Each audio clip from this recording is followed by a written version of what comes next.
मुख्यमंत्री देवेंद्र फडणवीस यांच्या अध्यक्षतेखाली मान्सून पूर्वतयारी संदर्भात आढावा बैठक। मंत्री गिरीश महाजन, मंत्री मकरंद जाधव पाटील आणि वरिष्ठ अधिकाऱ्यांची बैठकीला उपस्थिती।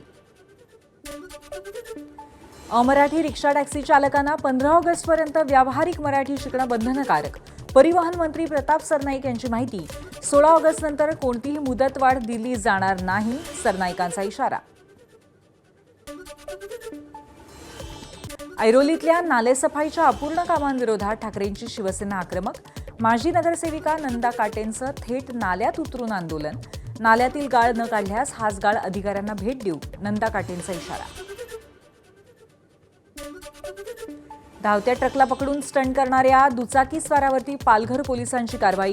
जीवघेणे स्टंट करून स्वतःसह इतरांचा जीव डोक्यात घालू नका, पालघर पोलिसांचं नागरिकांना आवाहन।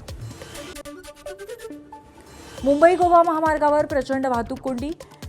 ठालघर फाटा ते खरवली फाट्यापर्यंत वाहनांच्या 3 किलोमीटरपर्यंत रांगा। माणगाव पोलिसांकडून वाहतूक कोंडी सोडवण्यासाठी प्रयत्न सुरू। नांदेडच्या बिलोली उपजिल्हा रुग्णालयात गॅस संपल्यामुळे रुग्णांचे हाल। कंत्राटदार कॅन्टीन सोडून पळून गेल्यामुळे रुग्णांच्या जेवणाचा प्रश्न ऐरणीवर। दोषींवर तातडीनं कारवाई करण्याची संतप्त नातेवाईकांची मागणी।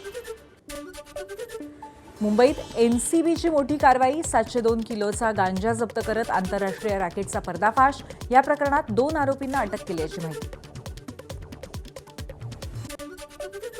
चिपळूणमध्ये मान्सूनपूर्व पावसाची हजेरी। खेड आणि गुहागरमध्ये बरसल्या पावसाच्या सरी। पावसामुळे उकाड्यापासून नागरिकांना दिलासा।